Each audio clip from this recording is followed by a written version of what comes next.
Bueno, vamos a hablar de un tema, realmente es un tema de una patología no tan frecuente, pero que siempre a través de los años, a través de la historia, nos ha dado muchos dolores de cabeza el decidir qué vamos a hacer con este tipo de lesiones que han...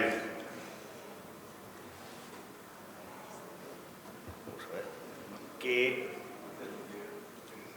que no hemos podido encontrar una razón, una forma de poder terminar este tipo de lesiones con menos riesgos y a lo mejor no con la mejor, a lo mejor no con esa estética que buscamos y esa función del seno cavernoso. A partir de todo esto, nos hemos dado a la tarea de seguir revisando el seno cavernoso, de seguir evaluando el seno cavernoso desde el cadáver, desde la dinámica, desde el trabajo de cómo funciona esta cisterna realmente de entrada y de salida del flujo sanguíneo. Un poquito cargado el título, pero realmente no encuentro otra forma de poderlo expresar. Este es nuestro servicio. Tenemos en la Ciudad de México, el Hospital Juárez de México acaba de cumplir su 175 aniversario, hace un mes, primer hospital en toda Latinoamérica. Comandado por nuestro jefe, el doctor Rafael Mendizábal, quien fue de los primeros que hizo mínima invasión en México, que estuvo con el maestro Axel Pernesky, y bueno, un servidor que hace la parte de terapia endovascular. Se incorpora ya también alguien que hace neurocirugía endovascular pediátrica, el doctor Arturo Ayala, que muchos de ustedes lo conocen, que hace base de cráneo, Julio César Soto, funcional, el doctor Rubén Acosta, una gente que tiene una gran experiencia en neurotrauma y ahora recientemente en neurocirugía pediátrica, doctor Miguel Bernés. En nuestro hospital, igual que mi gran amigo el doctor Mercado, que aquí está presente, también somos de la misma conducta, que son 2 años para la formación de los médicos neurocirujanos que intentan o que hacen terapia endovascular neurológica. 2 años, un año prácticamente para la parte diagnóstica y el segundo año de formación para la parte terapéutica o invasiva. La doctora Rossi, nuestra jefa de residentes, el doctor Oscar Medina de México, el doctor Andrés Camilo, son los R2, él es colombiano, el R1 tenemos a la doctora Sofi de Francia, México, y la doctora Arévalo de Ecuador. Este es nuestro trabajo, por supuesto de la mano, somos una escuela híbrida, completamente híbrida, seguimos operando, ya verán nuestra charla de las malformaciones, cómo las manejamos de manera híbrida, con el trabajo también de manera conjunta con todos nuestros residentes de neurocirugía. Somos insistimos mucho en el trabajo, igual que cuando fuimos neurocirujanos en el cadáver, insistimos también mucho en el trabajo que se debe realizar en simulación. La terapia endovascular requiere la simulación y los médicos de formación. Tenemos afortunadamente este equipo de última generación, el MENTIS, para justamente los residentes en formación realmente trabajen, carguen estudios, puedan recurrir a esto que casi alcanza la realidad en el tema de la práctica, en el tema de la sensibilidad, en el tema de las resistencias que el terapista endovascular requiere en su formación, y no solo en su formación, sigue siendo una excelente herramienta para la planeación y para la práctica de la patología, del análisis, de la decisión del tratamiento en los pacientes en año. Bien, vayamos al tema de las fístulas carótido-cavernosas. Esta propuesta que nosotros hacemos es realmente para las fístulas carótido-cavernosas directas. Directa es de la carótida interna al seno cavernoso y vamos a quitar a la rama de la carótida externa, solamente las más frecuentes, realmente son las más frecuentes. En un mundo de una patología rara, esta es la más frecuente, la fístula directa de la carótida interna al seno cavernoso.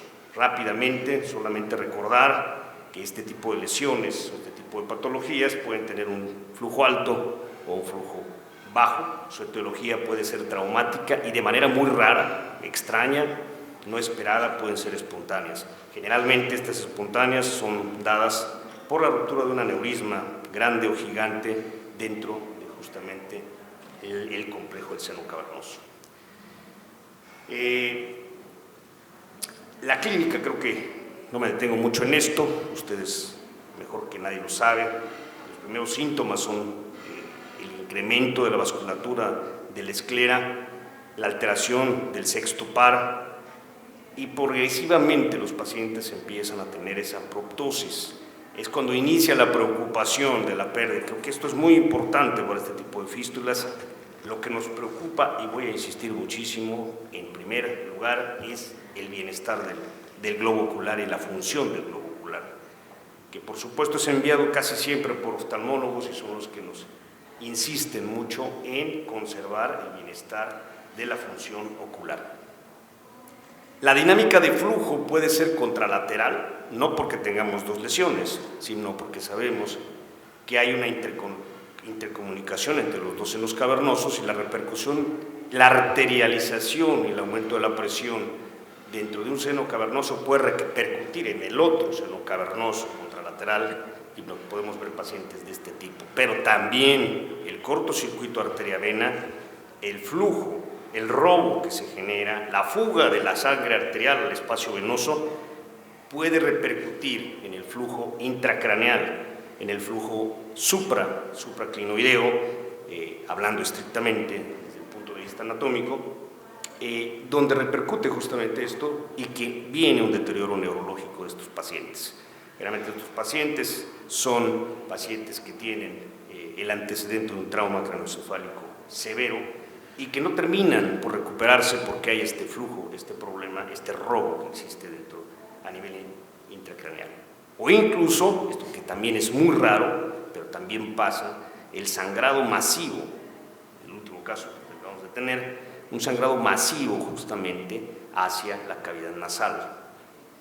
¿Por qué se explicaría esto? Bueno, pues porque también hay una ingurgitación del seno cavernoso hacia la pared medial y que puede generar estas varices que pueden casualmente sangrar hacia la pared lateral de la pirámide nasal. Entonces esto justamente nos puede traer grandes hemorragias y el paciente como este caer en un choque, está completamente, hay que intubar, el sangrado es masivo y hay que taponear y pensar qué hacer en este tipo de lesiones. Entonces sí llevamos realmente prisa por atender esta patología y eso nos ha obligado a ir pensando qué hacer. Por lo tanto, los objetivos de este tipo de tratamiento, sin duda alguna, es incluir la fístula, es lo más importante. Pero otra de las cosas que nos surgen a través de los años y con las alternativas que hemos tenido para este tipo de tratamientos de estas lesiones es preservar la carótida interna de manera permeable, preservar la visión, que ya lo comenté, restaurar la órbita y su contenido, que no se afecte por la vía quirúrgica, eliminar el soplo, evitar complicaciones isquémicas en el trabajo del inicio de la embolización y del trabajo endovascular, pero lo que más creo en este momento, con todo el arsenal que tenemos de la terapia endovascular hoy en día, definitivamente podemos preservar la función del seno cavernoso. ¿Y a qué me refiero con esto de preservar la función del seno cavernoso? Que a través de la historia, las diferentes alternativas que tenemos de la terapia endovascular para tratar este tipo de lesiones, este tipo de patologías, sí tienen una repercusión sobre el seno cavernoso. Esto es lo que realmente le da el diagnóstico, puede ser desde una tomografía, la clínica por supuesto, correlacionada con una tomografía, con una angiotomografía, con una resonancia, la dilatación generalmente de la vena oftálmica se hace presente. Hay que ver los drenajes de estas lesiones, es muy importante evaluar la dinámica de flujo de la patología, ya no del seno cavernoso, sino de la propia patología, ver si su drenaje es anterior, si es posterior, si es lateral, como le decía, hacia el seno intercavernoso maxilar, o de manera extraña y rara, hemos visto lesiones hacia el lado medial. Vean ustedes, esto parece, si vemos ¿tenemos señalador? El verde.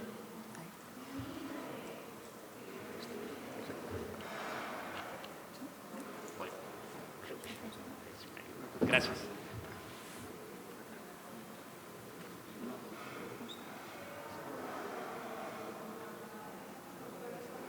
Es lo único malo del keynote. que no te permite manejar el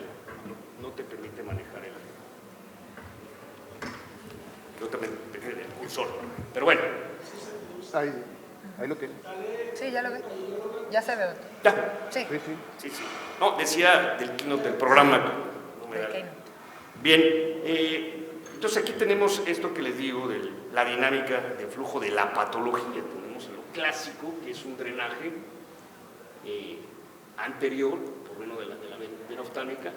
Tenemos este drenaje que es posterior a ustedes, prácticamente es hacia el seno petroso superior. Este contralateral, que tenemos ipsilateral, pero también tenemos un drenaje contralateral y que seguramente va a repercutir en ambos globos oculares. Y de manera extraña tenemos también esto es una fístula carótido-cavernosa, cualquiera fue enviado, sí, efectivamente, con una probable malformación arteriovenosa contra una probable malformación pial, pero no, realmente el problema era en el seno cavernoso con una fístula del seno cavernoso, y esto es el famoso drenaje lateral. Bien, ¿qué ha pasado a través de los años, a través de la historia, a través de la búsqueda de esta patología en la neurocirugía? Pues desde los años 30, Brock trató de cerrar la carótida interna buscando dejar músculo. Esto está referido muy bien en Neurosurgery, en el compendio de 2006, en donde realmente la historia dice que se buscó de alguna forma colocar músculo a través endovascular y cerrar la carótida. Sin embargo, se desechó esto, vino la era de la pinza de Sally, que seguramente el doctor alguna vez la usó, el doctor Ramírez, el clipar la carótida interna con la finalidad de manera progresiva, ir cerrando ese clip. No era definitivo, sino se iba cerrando, iba ocluyendo la carótida interna. Una semana le daban vuelta, eso es lo que me ha platicado la gente que se dedica a esto, le daban una vuelta a ese cierre, iba siendo progresivo la carótida, pero se repermeabilizaba, por la dinámica de flujo se repermeabilizaba contralateralmente por la otra carótida, y había que entrar nuevamente quirúrgicamente y clipar supraclinoideo la carótida. Tampoco fue una buena opción. En los años 70 también se desarrolló de manera brillante por el doctor Servinenko, a los finales de los 60, principios de los 70, un balón desprendible, que ya lo comentaremos en breve. Y bueno, esto fue cuando yo era residente. Intentamos con mis maestros tratar de trombolsar el seno cavernoso con músculo, con tisucol, ya había tisucol para ese entonces. Realmente funcionaba de manera transitoria, había una mejoría transitoria del paciente, pero se volvía a recanalizar la trombosis del seno cavernoso realmente no funcionaba en ese intento de cerrar el cortocircuito arteria-vena, y se recanalizaba, no fue opción. Y bueno, fue cuando justo les digo que viene este boom del balón, que era excelente alternativa y a bajo costo, porque es una patología que hoy en día tiene muchos costos con la terapia endovascular, y con el balón se lograban bajos costos poder lograr ese beneficio. Todavía tuve la oportunidad de residente de ver algún caso que se hacía con balón. Hoy en día tengo entendido por mis colegas neurocirujanos endovasculares de Latinoamérica que parece ser que hay en Chile y que hay en Argentina este balón, difícil de encontrarlo. El problema de este balón es que al paso del tiempo, al paso de los meses, incluso un año, el paciente refería un estruendo, se rompía el balón y se reactivaba la fístula carótido-cavernosa. Entonces, no terminó de ser la mejor opción para el tratamiento. Llegaron los COIs y bueno, se creyó que meter los COIs a través de ese cortocircuito arteria-vena y rellenar, válgase la expresión, del seno cavernoso era una opción. Vemos el dibujo aquí, como está la fístula completamente, y el rellenar esto. Evidentemente esto no es la mejor opción. Estamos quitando la dinámica de flujo justamente a esta cisterna, nos estamos recargando los nervios con estos coils, y entonces esto va a repercutir definitivamente, va a ser yo lo llamo así, un pseudo tolosajón. Entonces es el recargarte, el llenar, solo por cerrar el cortocircuito. Bueno, si no hay otra alternativa hay que hacer eso, pero creo que hoy en día podemos buscar otras opciones de no solo intentar invadir el seno cavernoso. En su momento En los años 2005, 2006, 2007 llegó al mercado de la terapia endovascular unos coils dinámicos, que seguramente el doctor Mercado se acuerda muy bien de ellos. Los hidrocoils, que eran unos coils dinámicos. Dinámicos era porque se hinchaban bajo la presión, en contacto con el agua crecía.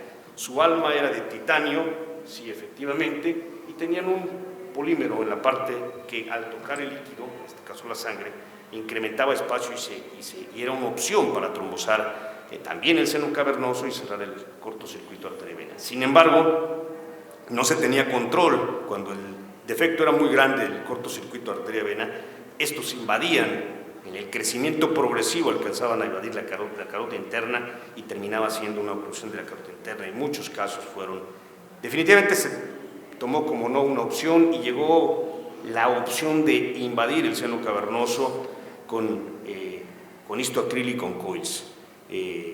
Combinar el histoacril y coils, que el histoacril realmente es un pegamento, es un adhesivo, no es un cohesivo. Finalmente se adhiere, se fija y hay que trabajar muy rápido. La limitante de que tiene el histoacril es que debe ser muy rápido su inyección y no hay como tal un catéter con punta desprendible compatible para poder trabajar de manera lenta y que se pueda desprender de manera tardía el microcatéter. Tiene que ser rápido y por lo tanto en el tiempo de ir acomodándolo como mejor quisiéramos no es opción. Vinieron muchas publicaciones ya en esta era, en 2010, con solo usar Onyx, solo usar el Onyx y embolizar a través de la fístula también lo mismo.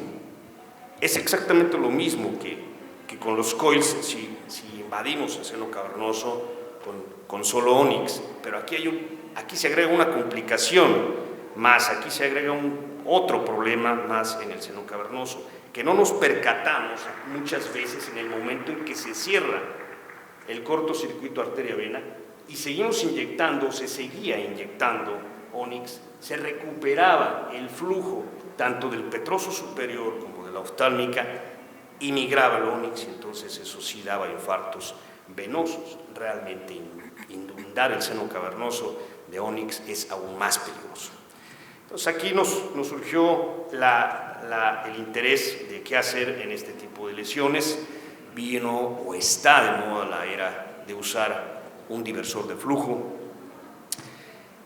Yo creo que es muy bueno el diversor de flujo, pero vamos contra el tiempo. No olvidar que tenemos una lesión en el globo ocular, que el diversor de flujo generalmente, sobre todo en fístulas carótido-cavernosas de alto flujo, el diversor de flujo no va a lograr el objetivo tan inmediato que buscamos, va a ser a través del tiempo, igual que lo que pasa con un aneurisma grande o gigante, lo va trombosando a través del tiempo, a través de los días. Pero aquí nos surge salvar ese globo ocular o parar ese sangrado, como ustedes vieron que tienen algunos pacientes. Creo que no es opción el diversor de flujo, y olvidé decirles que aún más atrás se usó un stent cubierto. El stent cubierto, muchos maestros que usaron el stent cubierto. A mí no me parece que sea lo más ortodoxo usar un stent cubierto porque obliga a anticoagular al paciente. Y ojo, no antiagregar como los diversores de flujo, es anticoagular. Y eso no lo digo yo, lo dicen los angiólogos que usan estos dispositivos o estos stents cubiertos. Es una regla, un stent cubierto se tiene que usar un anticoagulante. Y nunca se endoteliza un stent cubierto. Si no hay otra opción, si tenemos varios cortocircuitos, si está lesionada toda la carótida, pues bueno, es muy raro esos casos, pero podría ser una opción un stent cubierto, pero que obligaría a la anticoagulación el resto de su vida. Y digo obligaría porque si se suspende la anticoagulación, esa carótida se va a trombosar. Es un hecho que se va a trombosar. Nos ha pasado con aneurismas gigantes, pseudoaneurismas de la carótida traumáticos, que por el tamaño de esos aneurismas, la única opción de tratamiento es colocar un stent cubierto. El paciente ha abandonado el tratamiento y se ha trombosado la carótida en el tiempo. Entonces, me parece que no es una alternativa tampoco el usar un stent cubierto. Y bueno, nos dimos a la tarea de ver qué desarrollamos. Esto es nuestra propuesta de nosotros hoy en día. el solo abordar los sinusoides. Nos fuimos otra vez a recordar eso que aprendimos en el cadáver y a ver que el cadáver tiene esos sinusoides que son prácticamente un panal. Es prácticamente un panal lo que tiene el seno cavernoso, así funciona. Pero la pared de cada una de esa trabécula, cada uno de esos sinusoides son tan delgados, lo digo así, una cáscara tan delgada que no soporta presión de coils, por eso inunda, por eso se llena de coils. No tiene la capacidad de detener un coil si es mayor de su talla, como lo haría en un aneurisma, un coil. Aquí es diferente. Entonces, este es el trabajo del doctor Méndez Rosito en nuestra publicación, en su taller de anatomía, donde justamente quisimos demostrar esto. Ahí está, ahí vemos perfectamente cómo están las trabéculas, los sinusoides, y cómo hay que buscar esos sinusoides del seno cavernoso para entender cómo tratar estas lesiones. Para entonces, cuando empezamos el trabajo, es reciente, lo publicamos este año, pero junto con el doctor Juan Ramírez, que ustedes lo conocen, también egresado de nuestra escuela y quien está en Santo Domingo. Aquí vemos un número 9 pacientes que tratamos rápidamente para ejemplificar lo que hacemos. Es una urgencia tratar a este joven que tiene contra el tiempo perder la visión. Si vemos esta imagen, realmente no encontramos qué hacer.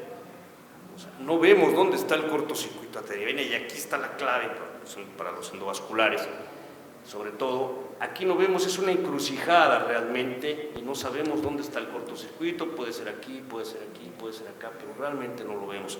Esto, generalmente, una angiografía está programada para 4 a 6 cuadros. Cuadros, hablo de la película, que nosotros sabemos de la película que va haciendo los cuadros, generalmente se programa de 4 a 6 cuadros. ¿Okay?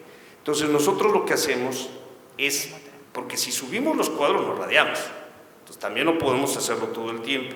Solamente hacemos una adquisición en donde creemos que nos vamos a mostrar y abrimos esa película a 30 cuadros. Y nos vamos lentamente buscando exactamente dónde está el cortocircuito, en qué cuadro de la escena está el cortocircuito que nos da en el sinusoide inmediato, en la trabécula, en esa pequeña trabécula.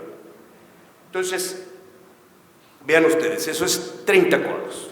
Lo voy a repetir para que vean la rapidez que te da 30 cuadros. Es muy rápido, pero si nos vamos lentamente hacia atrás, cuadro por cuadro, vamos a encontrar justo el cortocircuito. Más atrás, un poco más atrás, empieza a mostrarse la carótida, cuando antes en la normal no se veía. Aquí ya empezamos a ver que este es aquí está prácticamente, o pareciera que este es el cortocircuito arteria-vena, pareciera que es el primer sinusoide, este es el segundo sinusoide, y por atrás pasa el tercer sinusoide. Incluso, si recorremos un poco más la escena, podemos ver esto. Y entonces sí, voy a seguir, esto sería el ejemplo. Ahí vamos a trabajar, y voy a trabajar sobre todo, principalmente, en este sinusoide. Sabemos que todo esto está lleno de sinusoides y que pasan nervios importantes y que es una cisterna de flujo que debe de mantenerse con ese flujo, tanto para la vía proftálmica, seno cavernoso, intercavernoso, petroso superior y esfenoparietal. Todos tienen una función, entonces no podemos trombosar. Y vamos a trabajar justo sobre el sinusoide. A veces no es posible y tenemos que trabajar en otro. ¿Y cómo lo hacemos? Muy fácil. Ingeniería civil, varilla y cemento. Aquí ponemos el coil, que es una varilla, del tamaño, buscamos siempre un coil, no como en los aneurismas, con una talla menor, porque acuérdense que la resistencia del sinusoide es más suave que la de una pared de un aneurisma. Si tenemos un coil muy grande o de la talla de esto, va a romper y va a migrar. La idea es que se quede aquí dentro, que sea un poquito menor de la talla real del sinusoide, y a veces va a migrar. Entonces, vean ustedes, este es el ejemplo, este es el caso, nuevamente, canulamos el sinusoide que tenemos planeado, vamos a tener que poner un balón muchas veces. Generalmente siempre nos da seguridad, es un balón transitorio que se pone, que existe desde hace mucho en la terapia endovascular, que se usa para el famoso remodeling de los aneurismas de cuello ancho. Ahí lo hacemos, estamos haciendo realmente un remodeling, pensando en que nos hubiéramos equivocado en solo un sinusoide afectado. También puede ser el caso de que en ese momento veamos que están afectados dos. Y bueno, tratamos los dos con la misma técnica, con una talla, pero ojo, dejamos este espacio, porque este espacio va a impedir que se rompa esa cáscara tan pequeña, esa pared tan pequeña que tiene el sinusoide del seno cavernoso. Y muy fácil, con el mismo microcatéter compatible con coils de la talla del coil, compatible con Onyx, podemos dar gotas de Onyx, son gotas de Onyx. No me aceptaron el artículo que le puse gotas de Onyx, querían que le pusiera un mililitro, un mililitro y medio, pero realmente son gotas de Onyx. Lo que tú pones aquí, porque es un espacio muy pequeñito el que vas a lograr. Y bueno, vamos al ejemplo, es exactamente lo mismo, es para entender. Ahí están los coils, ahí está el balón insuflado, ahí está el Onyx. La diferencia, estos son coils y esto ya es Onyx. Y este es el resultado. Los costos, mucho más bajos. Generalmente, cuando se llena de Onyx el seno cavernoso, cuando se llena de coils el seno cavernoso, estamos hablando que son de 25 a 30 mil dólares de material. Y ahorita estamos, con esta técnica, yo creo que el costo se baja aproximadamente para nuestra población en Latinoamérica. Tenemos que buscar este tipo de cosas. Y realmente se baja aproximadamente, perfecto. Voy rápido, otro ejemplo rápidamente. Este es el antes, este es el después.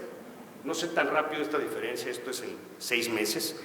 Y el último caso que habíamos visto, por el tema del tiempo, las huellas del trauma craneoencefálico, la reparación de la órbita, igual es exactamente lo mismo, la dinámica de flujo, encontrar este cortocircuito arteria-vena y solamente trabajar en este sinusoide. Este ya es el segundo y este ya es el tercero. Este es el primero a 30 cuadros. El balón, los coils, a veces el coil migra, hay que tener un poco de paciencia y hay que volverlo a recolocar buscando que se quede en ese sinusoide. Cerramos, Onyx, más Onyx, gotas, y tenemos este resultado. Esto es un control a 6 meses, sigue completamente cerrado el cortocircuito arteria-vena y este es el resultado del paciente a los 6 meses. Muchísimas gracias, feliz de estar aquí.